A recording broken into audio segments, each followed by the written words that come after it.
How to slaughter a chicken. Step 1. Mise en place. Before starting on the process, make sure to gather all necessary equipment and set up your stations for organization and hygiene. What you will need: a sharp knife, a cooling station with somewhere to hang on the chicken, a rounded cone and bucket for the coal and to drain the blood, a large container with water at 180 degrees to 190 degrees Fahrenheit just under boiling, a defeathering station, a cleaning station with a water hose or outdoor sink, a trash can, a large container or ice chest filled with ice, 2 1.5 gallon Ziploc bags, a mason jar to save the chicken fat within the cavities, a small Ziploc bags to save the chicken livers and or gizzards. Step 2. The cull. Catch a chicken, then bring the chicken's head down and with a very sharp knife, slice just below the jawline and into the jugular, an artery. This will allow the blood to drain. As soon as the blood starts draining, the chicken immediately passes out and dies.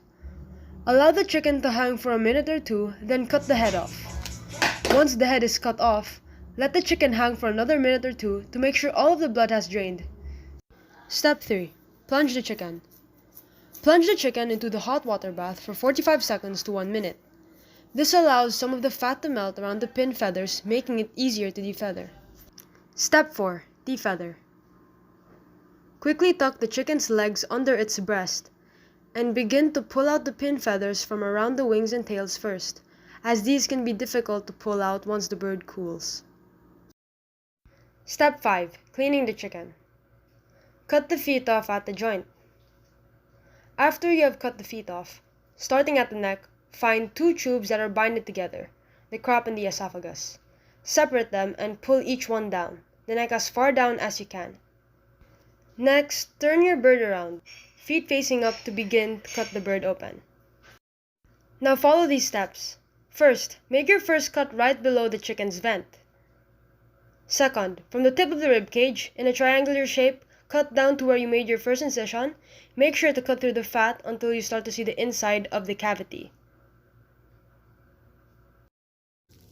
Lastly, stick your hand into the open cavity and with your fingers curled, starting from the back, scoop everything out. Next step, rinse the cavity with a water hose or outdoor sink. Once the chicken is rinsed and clean, cut off the tail which holds its oil gland and package each chicken into individual 2 1/2 gallon Ziploc bags. Immediately place them into a large bucket or ice chest with enough ice to cool. Once cooled, they can be transferred to a freezer.